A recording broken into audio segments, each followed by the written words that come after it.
Good.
Delayed last note. That's good. So on that note, good morning and welcome to Kirkridge on this beautiful Sunday. I have my notes here, which I can almost read. I wrote them too. So visitors, if you're visiting with us, at the end of the pews are our register books. So if you will acknowledge your attendance with us, we would appreciate it. We have a church growth meeting today, kind of after during fellowship. So if you're interested, please join us. We will be in one of these rooms. You can look us up. Probably the Flockatorium is what I heard. Okay, so I'm being told it's probably the library. I won't even look. Ken Kelly is there. He has an announcement. I'm going to be in the fellowship room when you get there someplace else. I'll be in there and some guys, if you want to stop by and give me some ideas and whatnot for this bridge thing there. I got a call the other day from the place, the guys that come into California who wanted some more information. So I expecting quite a bit of crowd coming into this place here before the Thursday and Friday. So I'll be in the fellowship if you want to talk. Very good. And you had an announcement. Your weekly Vacation Bible School announcement. As you see in your bulletins, there's these yellow brochures. If you have friends or family, there is a paper registration in there, as well as they can register online. The web address is at the bottom of the page. So please give this to anyone and everyone. And if you have others, Frank has some additional copies of this in the fellowship hall after church if you need some to give to others or children in your neighborhood or whoever you can. Also, after church today, there's a group of us decorating, so if you'd like to help decorate, please see us in the Flockatorium afterwards. Again, thank you for taking all the tags in the hallway. There's still a few food items. So if you have questions about what's needed or whatever, just please let me know, and thank you for all of your help and all of your support. Any other announcements? Yes.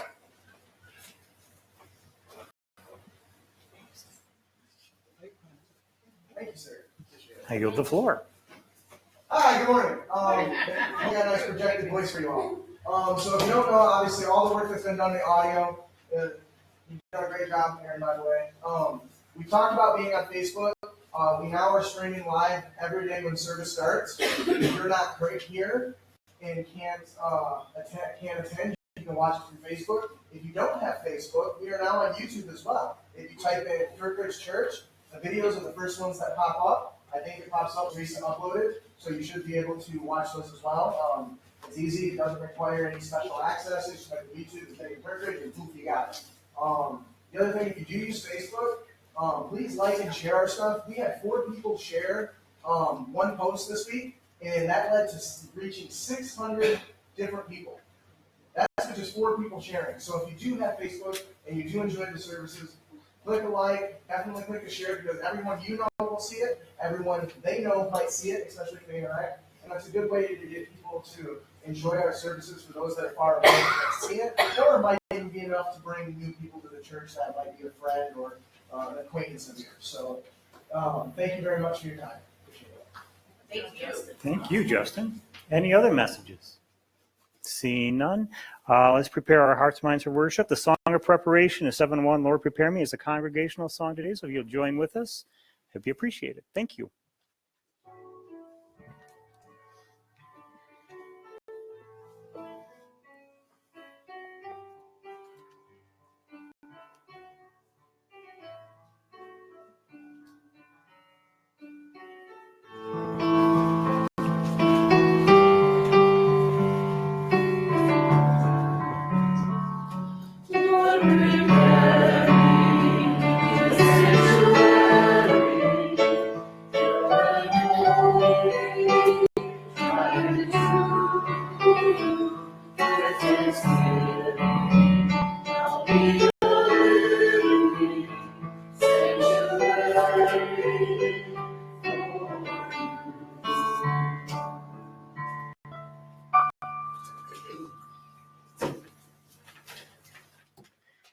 Please join me in the call to worship as it is in your bulletin.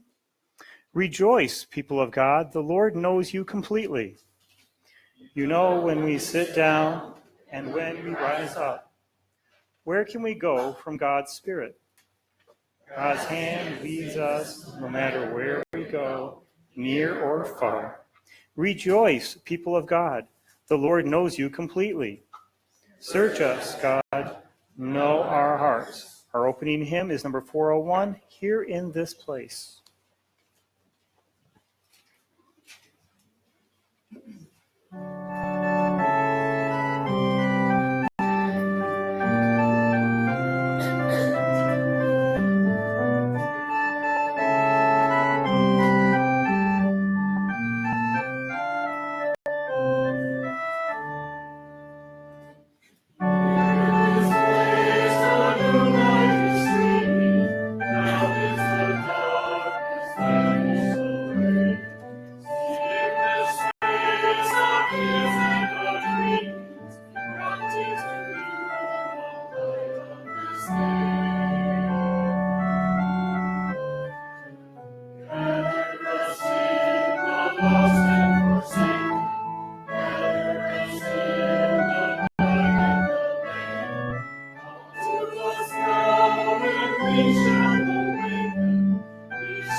Please join me in the prayer of confession.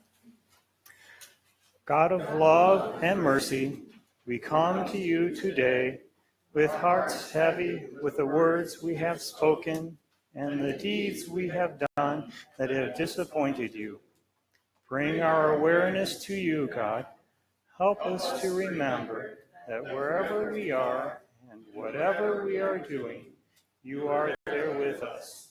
Search our hearts this morning, God, and weed out those thoughts and deeds that bring dishonor to you and to us. Forgive us where we have failed you, and make your presence so real to us in each moment of our lives, so that our thoughts and actions will be filled with your Spirit. Please take a moment for silent confession.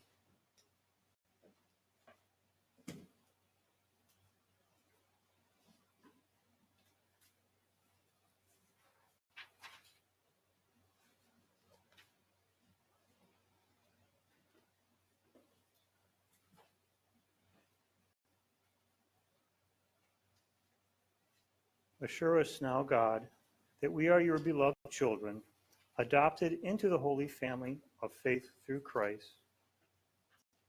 Rejoice, people of God, the Lord knows you completely.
Please join with me in prayer.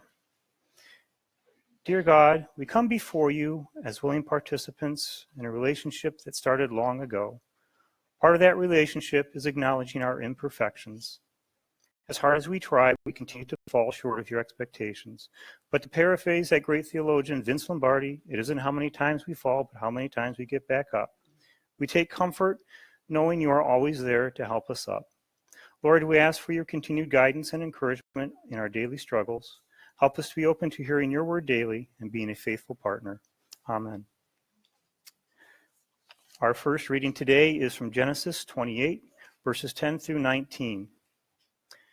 Jacob left Beersheba and went towards Haran. He came to a certain place and stayed there for the night, because the sun had set. Taking one of the stones of the place, he put it under his head and lay down in that place. And he dreamed that there was a ladder set up on the earth, the top of it reaching to heaven, and the angels of God were ascending and descending on it. And the Lord stood beside him and said, I am the Lord, the God of Abraham your father, and the God of Isaac. The land on which you lie I will give to you and to your offspring. And your offspring shall be like the dust of the earth, and you shall spread abroad to the west and to the east and to the north and to the south. And all the families of the earth shall be blessed in you and in your offspring. Know that I am with you and will keep you wherever you go, and will bring you back to this land, for I will not leave you until I have done what I have promised you. Then Jacob woke from his sleep and said, "Surely the Lord is in this place, and I did not know it." And he was afraid and said, "How awesome is this place! This is none other than the house of God, and this is the gate of heaven." So Jacob rose early in the morning, and he took the stone that he had put under his head, and set it up for a pillar, and poured oil on top of it. He called that place Bethel.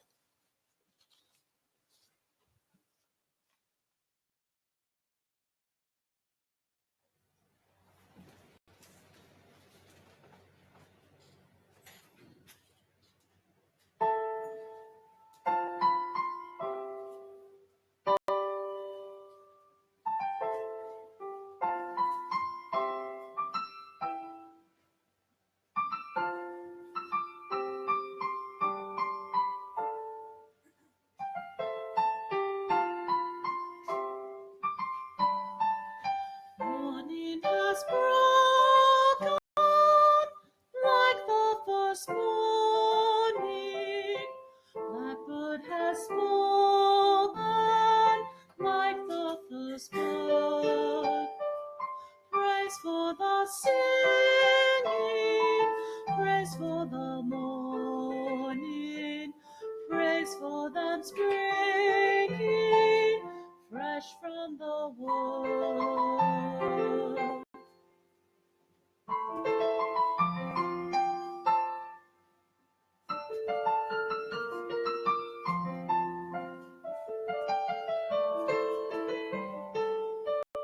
Sweet the new fall, sunlight from heaven, like the first dew fall on the first grass.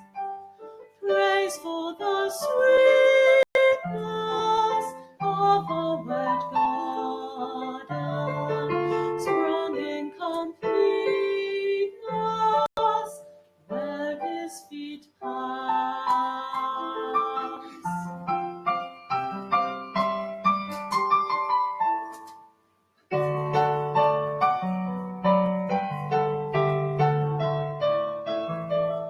Thine is the sunlight, mine is the morning, born of the moonlight, Eden's a play. Praise with elation, praise every morning, God's free creation of the new day.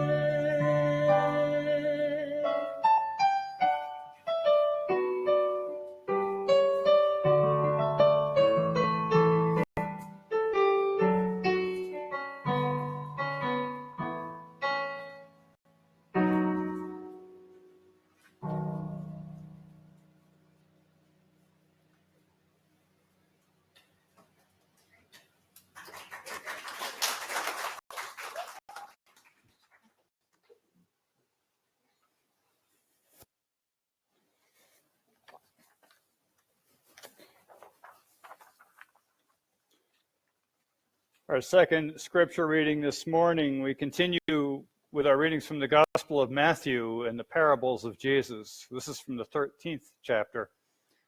And once again, if you're following along, it skips from verse 30 to verse 36. Jesus put before them another parable. The kingdom of heaven may be compared to someone who sowed good seed in his field. But while everybody was asleep, an enemy came and sowed weeds among the wheat, and then went away. So when the plants came up and bore grain, and then the weeds appeared as well. And the slaves of the householder came and said to him, "Master, did you not sow good seed in your field? Where then did these weeds come from?" And he answered, "An enemy has done this." And the slave said to him, "Then do you want us to go and gather them?" But he replied, "No, for in gathering the weeds you would uproot the wheat along with them. Let both of them grow together until the harvest. And at harvest time I will tell the reapers, collect the weeds first and bind them in bundles to be burned, but gather the wheat into my barn." And then he left the crowd and went into the house. And his disciples approached him, saying, "Explain to us the parable of the weeds of the field." And he answered, "The one who sows the good seed is the Son of Man. The field is the world, and the good seed are the children of the kingdom. The weeds are the children of the evil one. And the enemy who sowed them is the devil. The harvest is the end of the age, and the reapers are the angels. Just as the weeds are collected and burned up with fire, so it will be at the end of the age. The Son of Man will send his angels, and they will collect of his kingdom all causes of sin and all evildoers. And they will throw them into the furnace of fire, where there will be weeping and gnashing of teeth. Then the righteous will shine like the sun in the kingdom of their Father. Let anyone with ears listen." This is the word of the Lord. It's time for my younger friends to come up and join me for a few moments.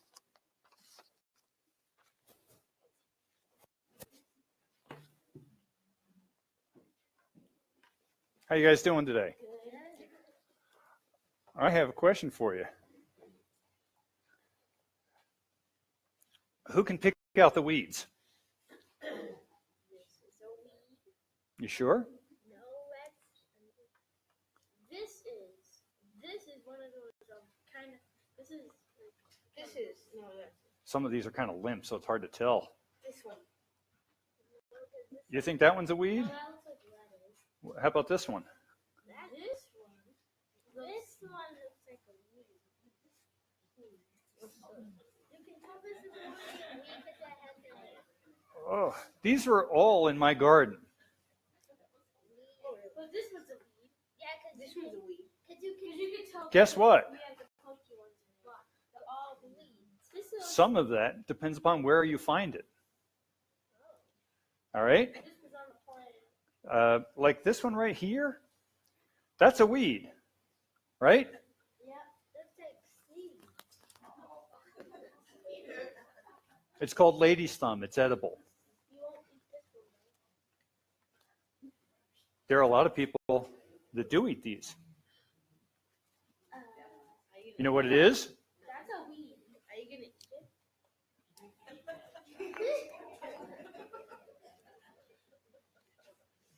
That was a dandelion. That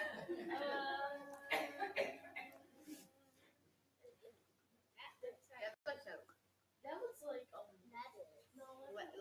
Broccoli. What is it? It's kale. That's very good for you. What do you think this is? That's lettuce. This is lettuce too. That's lettuce. This is lettuce. This one, it looks like a dandelion leaf. That's buttercrisp lettuce. And do you know what this is? I know it's a little hard to tell with it being wilted. Maybe if I pull this leaf off, it'll give you a better idea.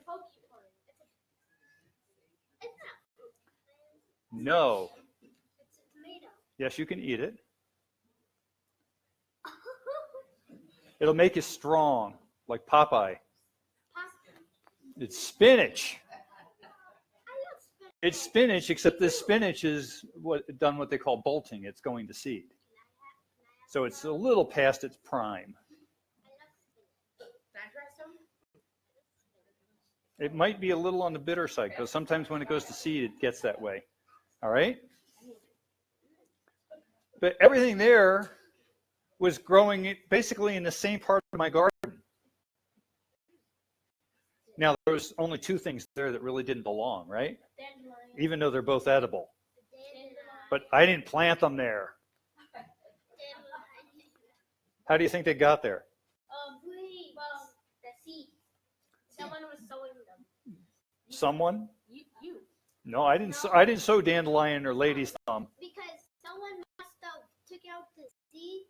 The wind must have blew the seeds off the plant. They must have landed in the water.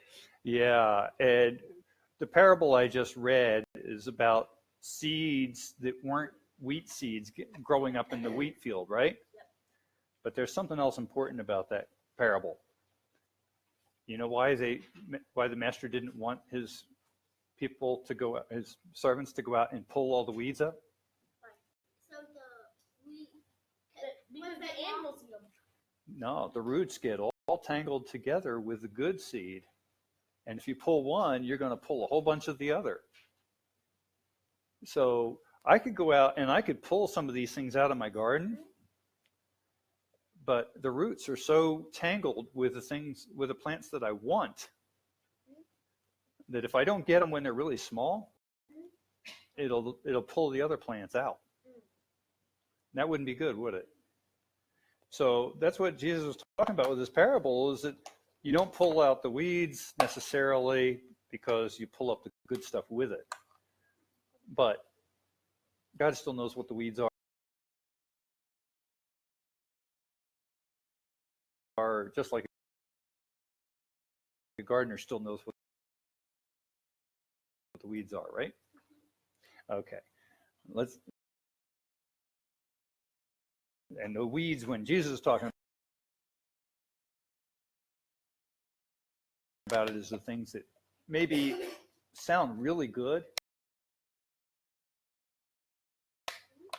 but aren't really good, right? Pizza. That sounds good, But may not necessarily be good for you, right?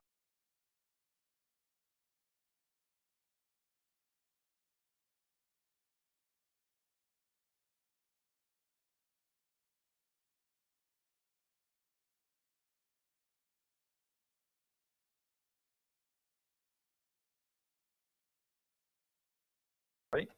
Okay, let's have a word of prayer.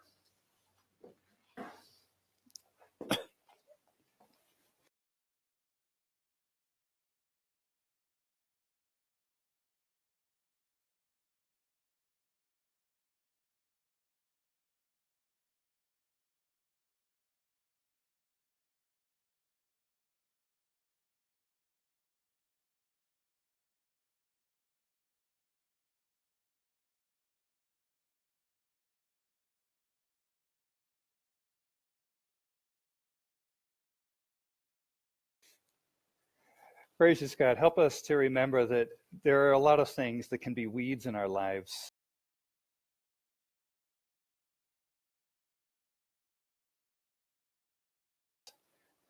And we can leave those up to you to pick and choose and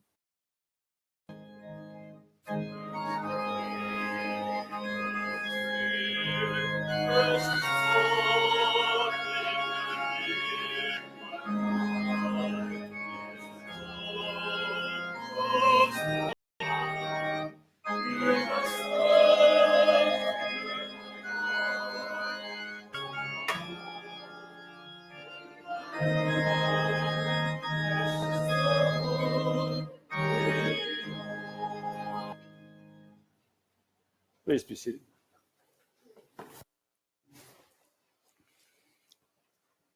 It's posted out, and for children of the 60s and anyone younger, you probably have a whole title means.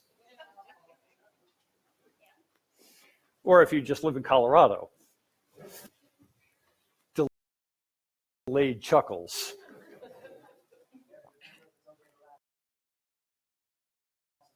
It's all right to laugh. You know, there's an old story about a young minister coming out of seminary, and he's doing an internship at a church, and he's about to preach his first sermon, and his supervising pastor is talking with him, and he says, now the one thing you want to make sure of is that your sermon title is something that when we put it on the board out front, if there was a bus load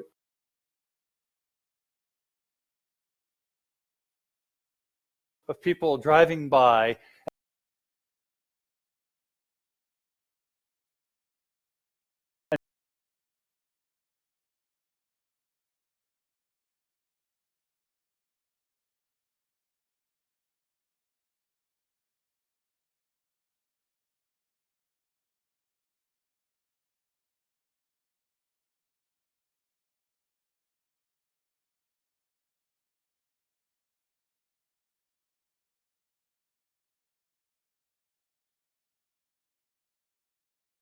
they saw that, they would want to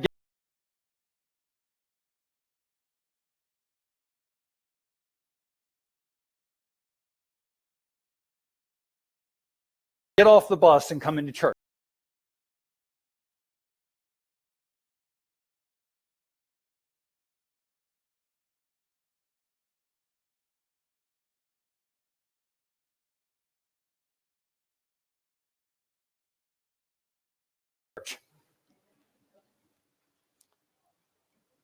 So he did.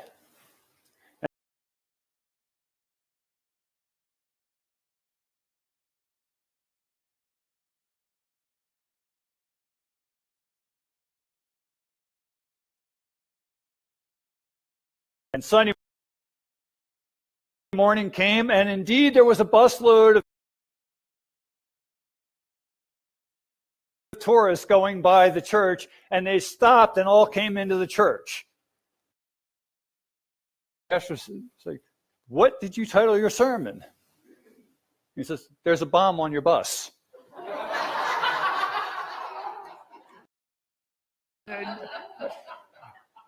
No, Larry Errol would have me in big trouble if I did that today. But when we read this passage from Genesis, it is, after all, Jesus talking about what is good and what is not good and how the two intertwine all the time. And again, we are no longer quite the agrarian society we used to be, but some of us still do some gardening.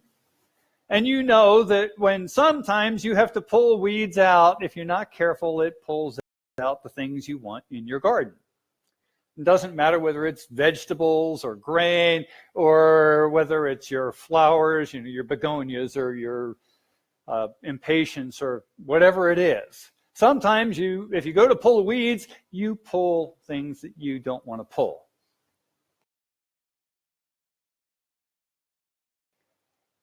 And that is exactly the kind of thing that Jesus is trying to relate to his disciples in this and other followers that are there and hearing the stories. And you notice that it doesn't say here that Jesus only had the 12 named disciples with him. It says that he went into the house and his followers asked him what the parable meant. So whoever it was that went into the house with him. So we have Jesus talking to his disciples about the grain that has been planted, and the enemy comes and plants all the weed seeds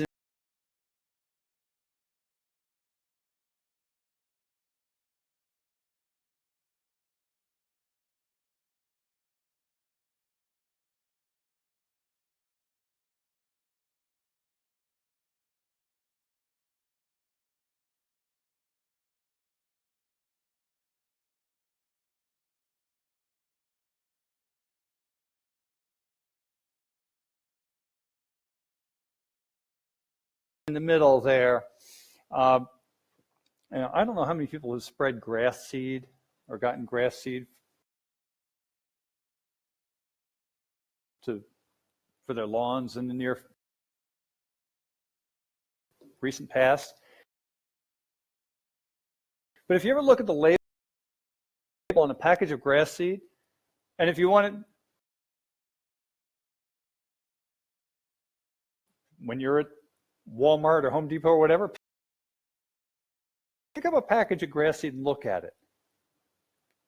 It will tell you that it's like maybe 95% weed-free, guaranteed. You know why they can't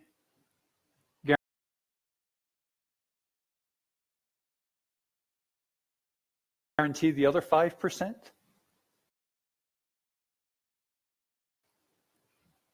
Have you ever looked at a dandelion seed and grass seed? Of checking each individual that you haven't gotten some dandelion or whatever other seeds mixed in with your grass seed. So they say it's 90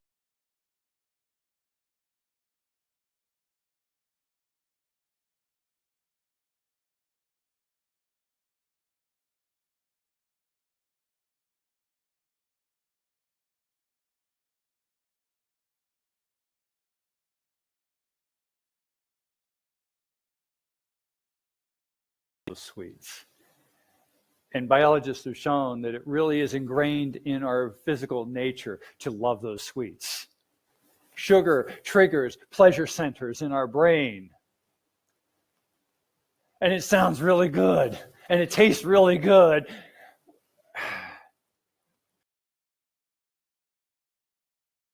Good. We need a little bit of natural sugar, but we eat way, way too much of the processed stuff that makes things taste so good. And what's worse is sometimes we even eat the artificial stuff